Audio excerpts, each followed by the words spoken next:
கடன்தாரர்களிடம் போலி ரசீதை கொடுத்து தனியார் வங்கி ஊழியர் பல லட்சம் ரூபாய் வரை மோசடி செய்த சம்பவம் பரபரப்பை ஏற்படுத்தியுள்ளது.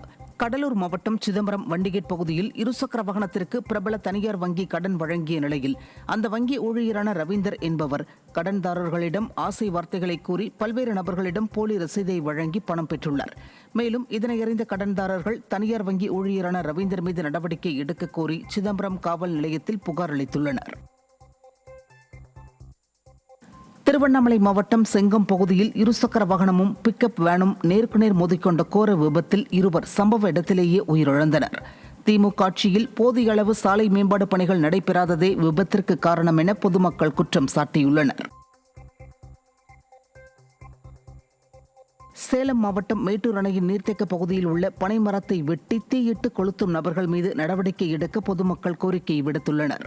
அணையின் நீர்த்தேக்க பகுதிகளான பாலாறு, கோட்டையூர், தாளவாடி, செட்டிப்பட்டி, மாசிலாப்பாளையம் பகுதிகளில் கரையை பலப்படுத்த ஆயிரக்கணக்கான பனை மரங்கள் நடப்பட்டுள்ளது. இந்த நிலையில் தாளவாடி காவிரி கரையில் 50 ஆண்டுகள் பழமை வாய்ந்த பனை மரங்களை அடையாளம் தெரியாத நபர்கள் வெட்டி சாய்த்து தீ வைத்து எரித்துள்ளனர். இதுகுறித்து பொம்மை முதல்வர் ஸ்டாலின் அரசு உரிய நடவடிக்கை எடுக்க வேண்டும் என அப்பகுதி மக்கள் கோரிக்கை விடுத்துள்ளனர். திருவள்ளூர் மாவட்டம் புட்லூர் அங்காள பரமேஸ்வரி திருக்கோவிலில் மகா சிவராத்திரியை முன்னிட்டு மயான கொள்ளை நிகழ்ச்சி வெகு விமரிசையாக நடைபெற்றது. கோவிலிலிருந்து அங்காளம்மன் சிங்க வாகனத்தில் எழுந்தருளி பக்தர்களுக்கு காட்சியளித்தார். மேலும் மயான கொள்ளை நிகழ்வை முன்னிட்டு ஆயிரக்கணக்கான பக்தர்கள் அம்பாளுக்கு பொங்கலிட்டு படையலிட்டு சுவாமி தரிசனம் செய்தனர். மதுரை மாவட்டம் உசிலம்பட்டியில் உள்ள பாப்பாப்பட்டி ஒச்சாண்டம்மன் கோவிலில் மாசிப்பெட்டி திருவிழா வெகு விமரிசையாக நடைபெற்றது. மாசிப்பச்சை எனும் மாசிப்பெட்டி திருவிழாவில் சின்ன கருப்பசாமி கோவிலிலிருந்து ஒச்சாண்டம்மன் ஆபரணங்கள் அடங்கிய 5 மாசிப்பெட்டிகள் சிறப்பு பூஜைகளுடன் மேளதாளங்கள் முழங்க எடுத்து வரப்பட்டது. இந்நிகழ்வில் லட்சக்கணக்கான பக்தர்கள் கலந்து கொண்டு சுவாமி தரிசனம் செய்தனர். திருவள்ளூரில் நகரின் முக்கிய சாலையை ஒட்டிய குடியிருப்பு பகுதியில் கழிவுநீர் தேங்கியுள்ளதால் நோய் பரவும் அபாயம் ஏற்பட்டுள்ளது. ராஜாஜி சாலை மற்றும் JN சாலையை இணைக்கும் பகுதியில் குடியிருப்புகள் மற்றும் உணவகங்கள் செயல்பட்டு வருகின்றன.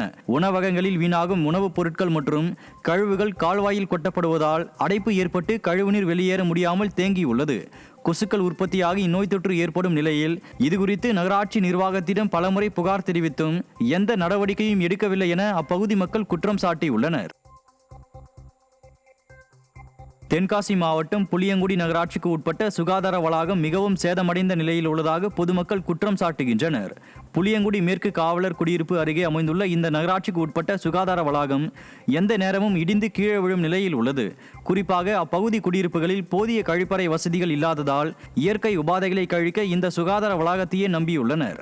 இதனை பயன்படுத்த முடியாத நிலையில் உள்ளதால் புதிய கட்டிடம் கட்டி அமைத்து பயன்பாட்டிற்கு கொண்டு வர வேண்டும் என திமுக அரசின் நகராட்சிக்கு பொதுமக்கள் கோரிக்கை விடுத்துள்ளனர்.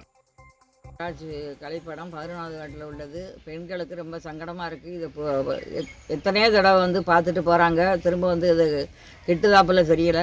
நீங்கள் இது எங்களுக்கு சீக்கிரமாக பெண்களுக்கு ரொம்ப போக்கடம் இல்லாமல் ரொம்ப சங்கடப்படுதுங்க. நீங்கள் எங்களுக்கு கெட்டி கொடுங்க.